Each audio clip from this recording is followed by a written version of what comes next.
Hey class, so today we'll be doing the 7.1c lesson, and we are doing our best to shorten the lessons. So today the four numbers that we'll be working on in this lesson will be number 2, 8, 9, and 11. Okay, so we're continuing on our understanding of the area of an irregular shape. And let's just take a look at number 2, right? So number 2 is a rectangle. We know that the area of a rectangle is just base times height. In this case, our base is actually a variable.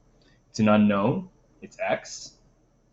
And we're going to multiply by 60 to get the area. And we are allowed to do that, class. We are allowed to take a variable and multiply a number. Although we don't know the entire value, we do know that the area is going to be 60x. And then you want to also make sure that you label. So it says, letter B, suppose you have a 60 by 200 meter plot of ground on which you are going to plant a garden. You don't want to plant the whole thing, just an area of 8,000. If one side is 60 meters, how long will the other side, the 200-meter side, have to be to have an area of 8,000?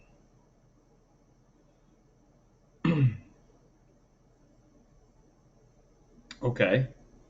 Well, so I guess this is not entirely related to the picture that we just did, but it just says suppose 60 by 200. You just want an area of 8,000. Okay. So if you want an area of 8,000, I'm going to go ahead and draw it. The idea is that you want 8,000 meters squared, and you already know that this is 60.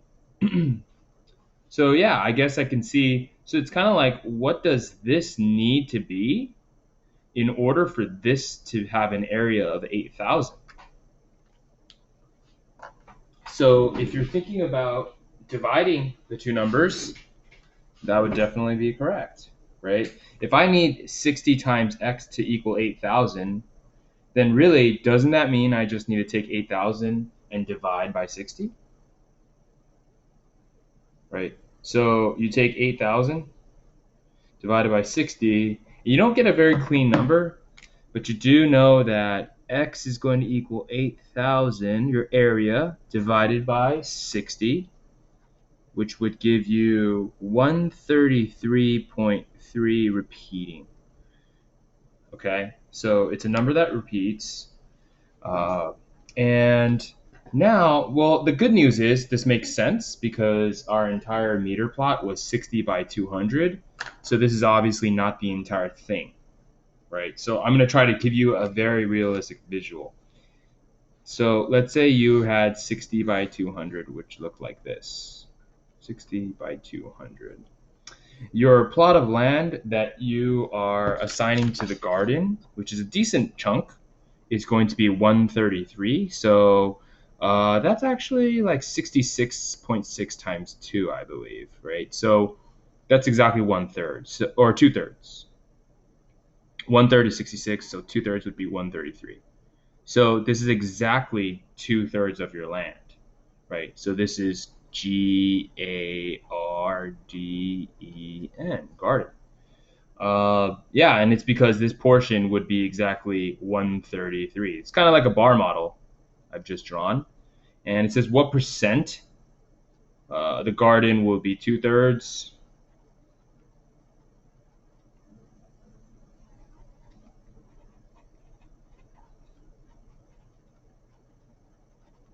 Or 66.6 repeated of the land.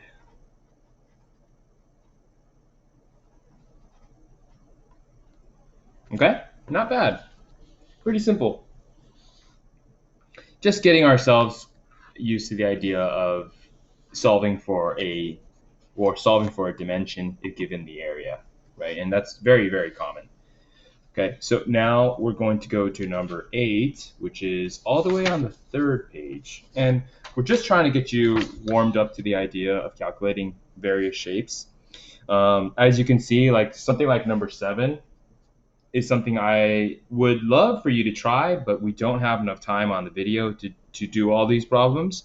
So I had to pick and choose. But definitely, if you wanted to try 7, 8, 9 is a good question. 10 is a good question. The thing we want to realize here is a trapezoid. We have to find the area of a trapezoid. And I wrote this during the school year. But in case you forgot, it's always the base 1 plus base 2 divided by 2 times the height of the trapezoid. Okay.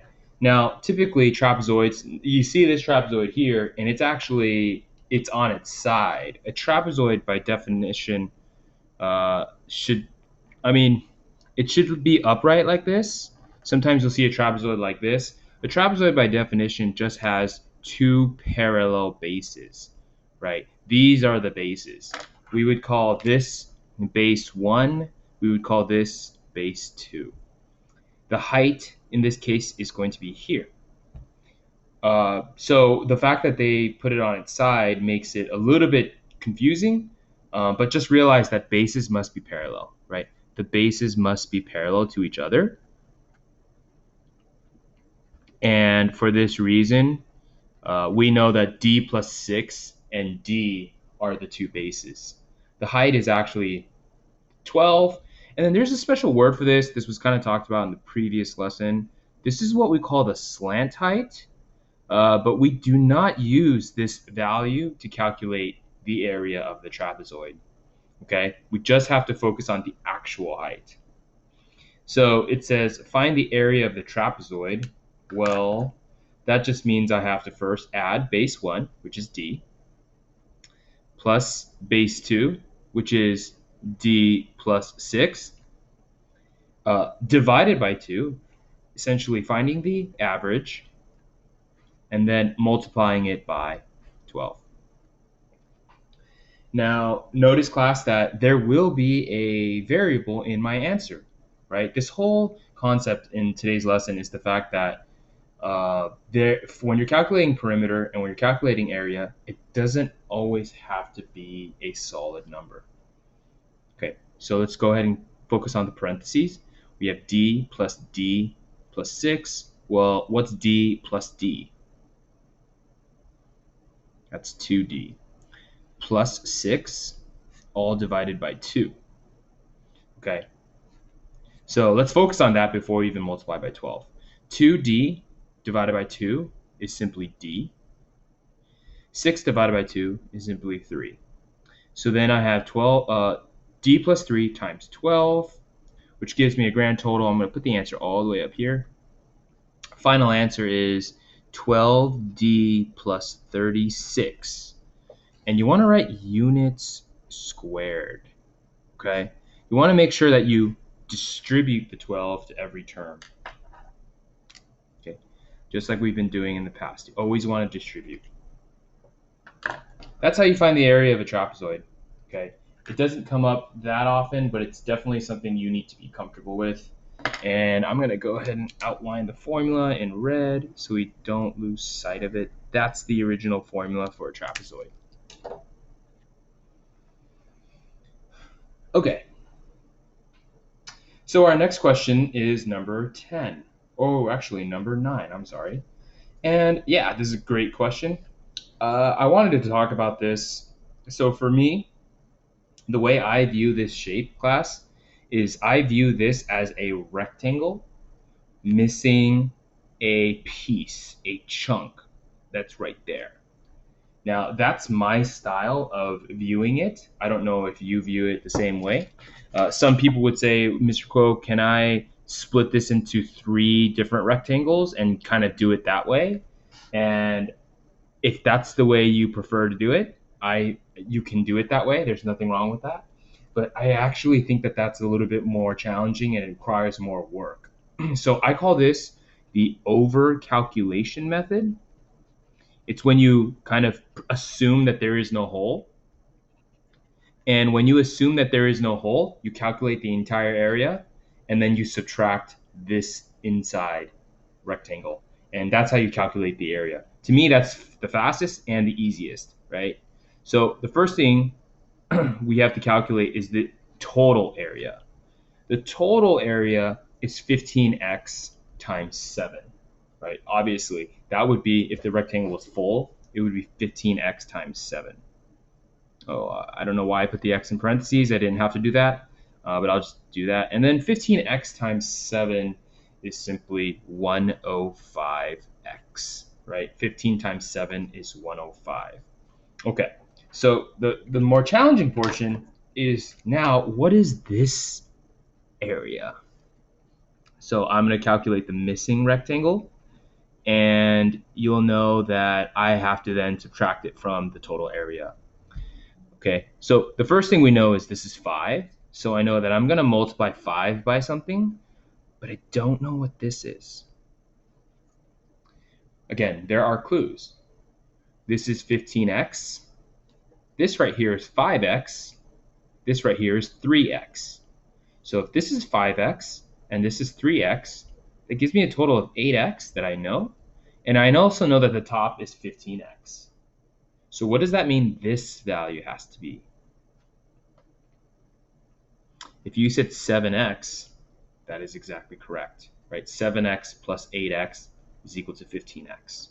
Okay, so now I do 5 times 7x, because these are the dimensions for this missing rectangle, and I'm going to get 35x.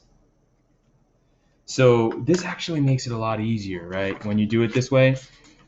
So now to find the area of object,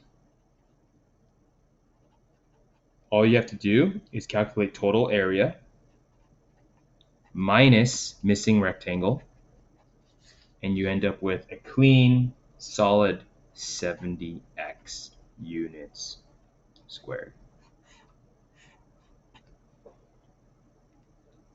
Okay? Now I already know what you're thinking. Mr. Kuo, you forgot to calculate the perimeter.